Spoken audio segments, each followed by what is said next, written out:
Assalamualaikum warahmatullahi wabarakatuh. Alhamdulillah wa syukurillah, la haula wa la quwata illa billah, amma ba'da.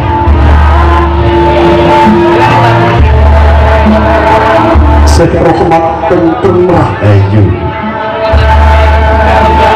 saking jelasane Gusti ingkang amur ben dumadi mangki Allah Subhanahu wa ta'ala ingkang sampun keparing-paring karaharjan katentreman kabagyan saha kabagas warasan dumateng jiwanggo panjenengan sedaya dalasan kula Raden saha keluarga Widodo Niskala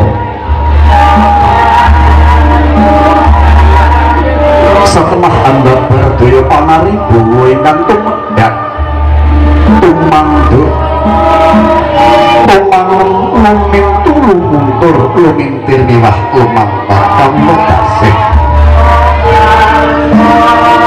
kacewa titiari kelenggahan menika panjenengan mangko saged nyawiji kempal mamunggal wonten ing papan menika kanthi kawijinan kalis ing sambikala awit saking menika sumangga kula dherekaken tansah ngunjukaken rasa syukur wonten ngersanipun Gusti ingkang Maha Wicaksana sinaratan muji donga mugi-mugi sawiring gati wiwit purwa madya dumugi wasana saged pikantuk lulus raharja gancarancak tinebihaken saking sedaya pambenir ing sambikala nuwun dumateng para petundha para sesepuh aji sepuh ingkang pono ing pamawas lega ing pitutur para bini sepuh saha sesepuh ingkang hanggung hamas tuti dumateng pepoyaning kautaman ingkang pantesan nampi sagunging pakurmatan para alim para ulama Bapak Haji Ibu Hajah santriwan saha santriwati ingkang rintung dalu tansah sumandhing kitab suci wahyune ilah minangka kiblating manembah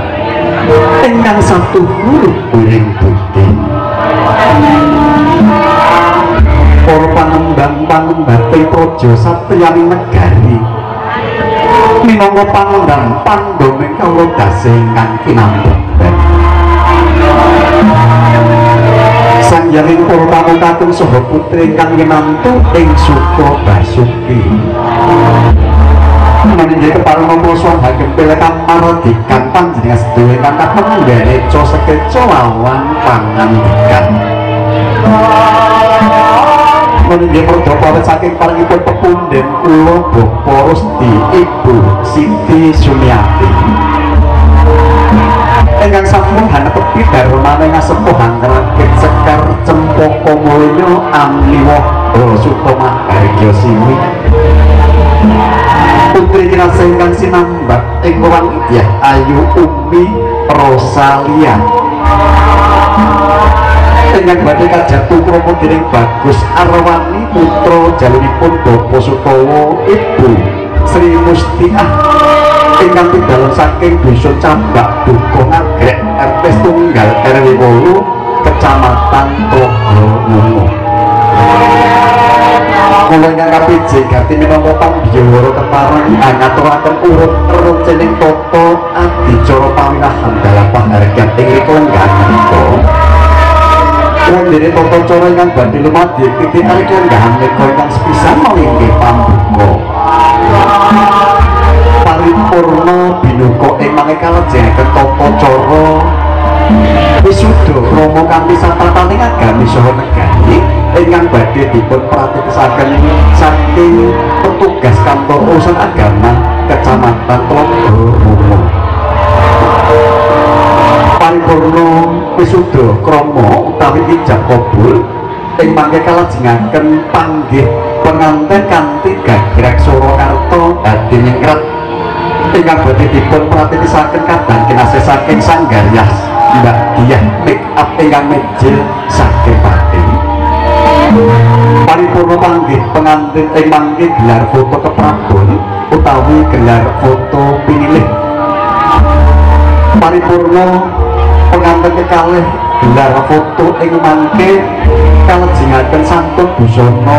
kasatriyan kasebat kirap Kamalendra.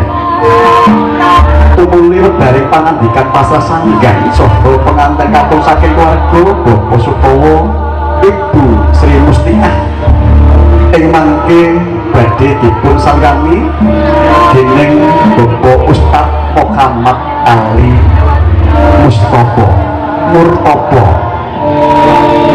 Kalajengaken atur pamangki saking keluarga Bapak Rusdi Ibu Siti Sumiati pondene kakang piji minangka suwe salira inggih Bapak Jaini seserahan kanthi simbolis sumene sawetawis tembul Bujana Andrawina utawi dhahar sesarengan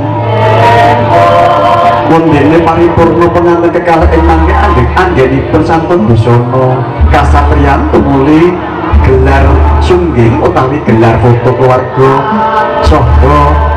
gelar foto tamu pakurmatan ing mangke nyeras pantes panjenengan sedaya kasuwun paring donga pangestu kanthi ajaran Gusti. Nggih, pondene salajengipun mangke saged kageraken kondur wonten ing dalemipun